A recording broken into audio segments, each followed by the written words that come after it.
So part of the reason this project took me so long was because I needed to source an oven for the Cerekote. It's not really safe to be cooking Cerekote in an oven that you're cooking food with. So for the longest time I was looking for one. I didn't really want to pay for one, and I was helping my stepbrother out with a project that he was working on, and he happened to have an oven like just chilling on his porch. And so I went over and I was like, "Hey, are you using that oven?" And he's like, "No, dude, take it, please. It's been sitting out here forever." So it's kind of crusty, but it did work. So here you see me and my stepdad trying to rewire a outlet that he has that will fit this oven.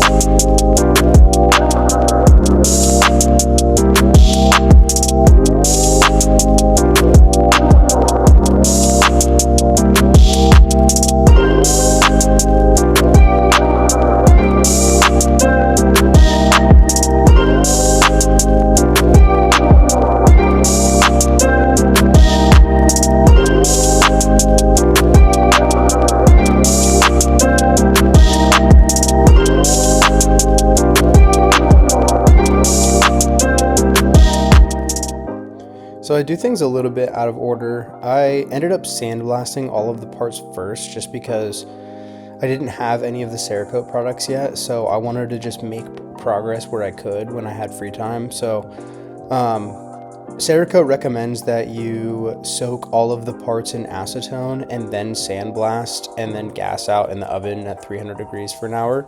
So unfortunately I wasn't able to do all of those like in order. Basically I did the sandblasting, and then I did the gas out, and then I did the acetone treatment. I was originally going to do no acetone, but I figured, it's probably better to just follow their directions, and it's probably going to give me a better product. So I did a combination, not necessarily in the order that you're supposed to, but you guys will see at the end. It ended up working out and looking, for the most part, pretty good. So basically the intent is to just get the swing arm, or just get all of the parts that you're going to be Cerecoating as clean as you possibly can. And so yeah, I did that. I powder coated, or I sandblasted, and then you see me here soaking and cleaning the swing arm and all the other parts in acetone, and then doing the gas out. Yeah.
Okay, so I'm gonna kind of try something that I haven't seen anyone do before. I'm not sure how it's gonna work, but you know, conceptually, it makes sense. So I basically have the engine all together. It's completely empty, but I've just secured it with a couple bolts. I put the head on with a couple bolts. That way, when I go to hang it and spray it, like all of the surfaces are already sealed, right? So I don't have to, like, if I were doing each individual case, I would have to, you know, tape off like a huge section. This way, I don't have to tape off as much, and I'm getting a majority of the case that is going to be shown sprayed. So we'll see how this works. I still got to cut off the edges, and then my plan, since this is just regular painter's tape, is to just cut around all of this. And then when I'm done spraying it, before it goes into the oven, I'm going to peel all of this stuff off. That way it doesn't ruin the cases or anything like that. So that's kind of my plan at this point. And yeah, we'll see how it turns out.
Got everything sprayed.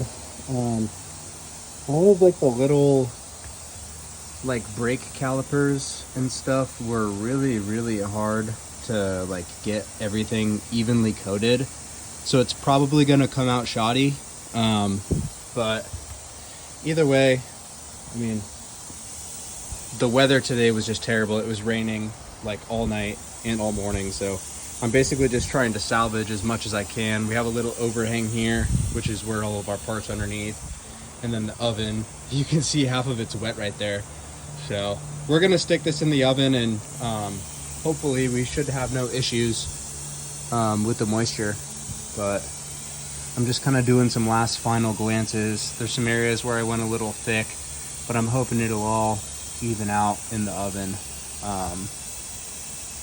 But yeah. All right, moment of truth.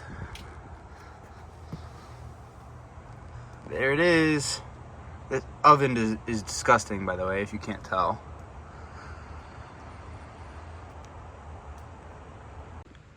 Another lighting in here is kind of shaky, but here's how the swing arm turned out. I'm pretty happy. It's a little thin. So the oven that I was using couldn't like fully support it, so it had to rest against the edges. So you guys can kind of see there on this edge, there's a little bit of paint missing, or Cerekote, I guess. And then same thing on the back side. So You know, it's not perfect, but, and then that's where I grabbed it to put it in the oven. So obviously that had the Cerekote go off, but yeah, I'm pretty happy. I think it looks good. So off camera, we rebuilt this front master cylinder.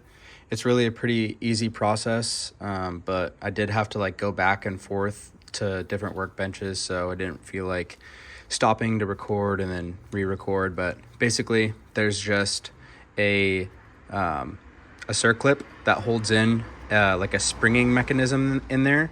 So you got to depress the, like if this wasn't here, there's a thing that goes in there, and then you depress it and then put the circlip in there, and then it just stays, and then you add on this, and then when you put tension on it, it pushes fluid through. So we rebuilt this front master, and then same kind of concept with the rear master. There's a springing mechanism, and then there's a circlip that holds it in right there. So really a pretty simple process. Lots of YouTube videos out on that, so I didn't want to bore you guys with that. But now we are going to rebuild our front brake caliper. And we can't do our rear because the rear brake caliper rebuild kit we actually threw on our other bike. So let's go ahead and get into it.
So in this part, you'll see me greasing the steering stem bearings. There's a lot of great videos on how to do this and how to install this. The main thing is that you just want to make sure that you're packing them full of grease. The most typical way is to just get a whole bunch of grease in your hands and then press the grease into the bearings. And then for the one that's actually attached to the steering column, I just used my thumb and tried to press it in as much as I possibly could. I don't think there's like a science to this. I think, as long as you get a lot of good grease in there, you're pretty much going to be okay. And then here I am struggling to put the forks on. It was obviously just too heavy on the front, so here in a second you'll see me putting the swing arm and the wheel on the back to try to balance it out, but and then eventually I get the front tire on, and that way it is actually supported.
Alright, so here you see the updated list of hours and money.